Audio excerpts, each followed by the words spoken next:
안녕하십니까. 반갑습니다. 인생의 다양한 얘기를 나눠보는 인간열전의 카이로스 타면입니다. 인생을 살아가는 데 있어서 꼭 필요한 삶의 지혜는 어떤 것들이 있을까요? 삶이라는 것은 각자가 자신의 인생을 살아가는 방식으로서 어떤 인생을 살아가느냐에 따라 그 지혜도 다양합니다. 노년에는 그동안 살아온 연륜만큼이나 많은 지혜가 생기기도 하는데요. 이렇게 쌓인 지혜를 생활에 접목하여 나머지 인생을 보낼 수 있다면 그것처럼 행복한 일도 없을 것입니다. 오늘은 인생을 살면서 꼭 필요한 삶의 지혜 세 가지에 대해서 얘기를 나눠보겠습니다. 그 세 가지는 우리에게 달려있는 것과 달려있지 않은 것을 구분하기, 멈출 줄 아는 지혜, 그리고 나이 드는 것을 긍정적으로 생각인데요. 이 세 가지만 실천해도 우리네 인생길이 보다 더 윤택해질 것이라고 생각합니다.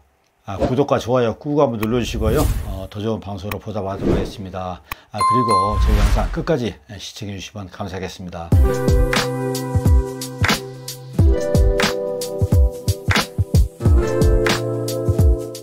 인생을 살아가면서 꼭 필요한 삶의 지혜, 그 첫 번째는 우리에게 달려있는 것과 달려있지 않은 것을 구분하기입니다.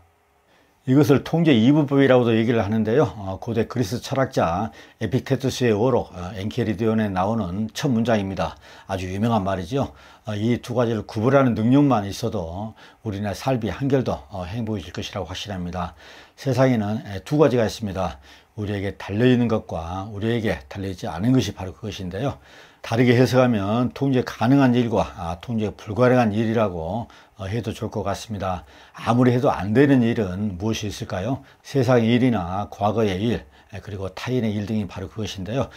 러시아 우크라이나 전쟁, 우리나라가 현재 앓고 있는 아주 고질병이죠. 고령화와 저출산 등은 내가 어떻게 노력해도 내 통제를 벗어나는 일입니다. 인생을 살아가면서 우리에게 달려있지 않은 것에 대한 욕망을 경계해야 합니다. 대표적인 경우가 바로 다른 사람을 부러워하는 그런 경우인데요. 남과 비교하는 순간 나 자신이 비참해지고 자존감은 무참히 무너집니다. 그러니 남과 비교하지 말고요. 있는 그대로의 나 자신으로 살아갔으면 좋겠습니다. 또한 과거에 일어났던 일들이나 타인 등도 내 영역 밖의 일입니다. 우리는 사회생활을 하면서요, 관계를 맺는 타인에게 많은 것을 요구하기도 하고 내 생각을 주입시키기도 합니다. 하지만 타인은 내가 어떻게 통제할 수 있는 그런 존재가 아니지요. 타인의 일은 전적으로 타인의 몫입니다. 무언가를 바라는 마음은 오직 내가 할 수 있는 일에 한해야 합니다. 달리 말하면 통제 가능한 일이어야 한다는 것이죠. 나에게 쌀쌀맞게 구는 상사의 마음을 바꾸기는 어렵지만 그를 대하는 나의 태도나 마음은 언제든지 바꿀 수 있다는 것을 꼭 명심했으면 합니다.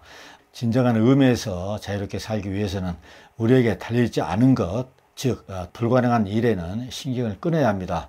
그것이야말로 행복하게 사는 지름길입니다. 인생을 살아가면서 꼭 필요한 삶의 지혜, 그 두 번째는 멈출 줄 아는 지혜입니다. 노자가 지은 도덕경 제44장에는 이런 말이 나옵니다. 쥐지불태, 멈출 줄 알면 유태롭지 않다. 이 얼마나 멋진 말입니까? 성공과 부에 대한 욕망이 결국 자신을 마친다고 경고하는 글입니다. 우리는 성공의 조건을 밖에서 찾는 그런 교회가 많죠. 돈이나 명예 등이 바로 그것인데요. 이것들에 대한 집착은 자신의 몸을 망치고 정신을 피폐하게 만듭니다. 욕망은 끝이 없잖아요.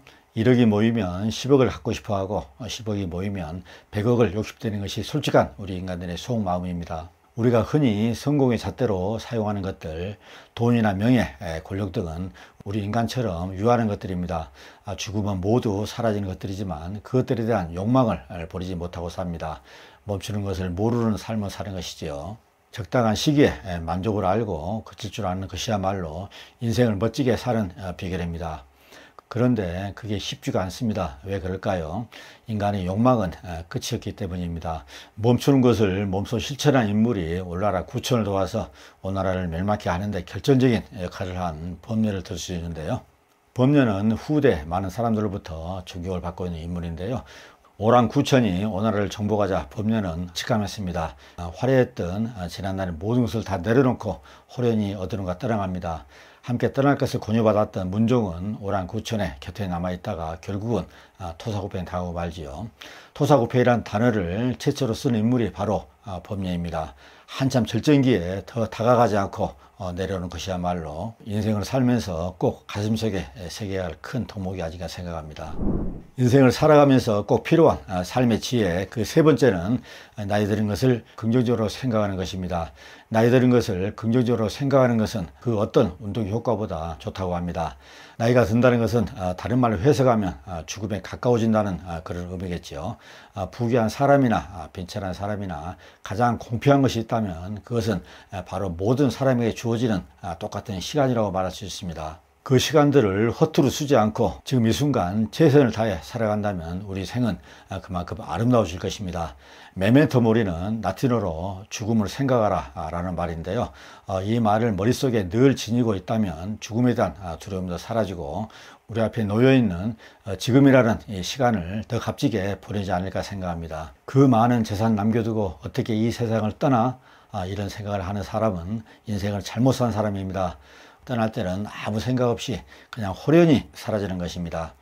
얼마나 아름다운 퇴장입니까? 나이가 든다는 것은 사고가 깊어지는 것이지요. 모든 것이 활발한 청년기에는 나이가 든다는 것을 거의 의식하지 못하고 지냅니다. 그러다가 퇴직을 하면서 현직에서 물러나면 그동안 생각하지 못했던 것들이 하나둘씩 떠오르게 됩니다. 그 중에 하나가요, 세월이 너무 빨리 간다는 것을 느끼는 것입니다. 이렇게 세월이 빨리 가면 가는 것은 딱 한 군데밖에 없지 하면서 세월을 한탄하기도 하는데요. 이렇듯 나이 든다는 것을 절대로 부끄럽게 생각하거나 자책하지 말아야 합니다. 그게 어디 마음대로 되는 일인가요? 늙는 것은 첫 번째에서 말했던 통제 불가능한 것에 해당합니다. 그러니 그것을 이기려고 하지 말고요. 순응하는 자세, 곧 인정하는 것이 가장 중요합니다. 자연스럽게 늙어가는 것이 얼마나 아름다운 일인가요? 그게 바로 인생입니다. 지금까지 살아있는 내 인생에게 진심어린 마음으로 나를 격려해주고 앞으로 다가올 죽음까지도 긍정적으로 생각한다면 그것은 바로 큰 축복과 선물임에 틀림이 없을 것입니다. 그것은 긍정적인 삶을 살아가는 운동적입니다. 이마에 깊이 패인 주름, 머리에 내려앉은 하얀 설이, 느린 행동, 그리고 경험으로 세상을 바라보는 눈은 우리 인생의 자랑스러운 훈장입니다. 그 모든 것들을 사랑하고 긍정해야 합니다. 그래야 나머지 인생을 더 건강하게 오래 살 수 있다는 것을 꼭 기억했으면 좋겠습니다. 오늘 영상은 여기서 마치겠습니다. 시청해 주신 모든 분들에게 감사드립니다.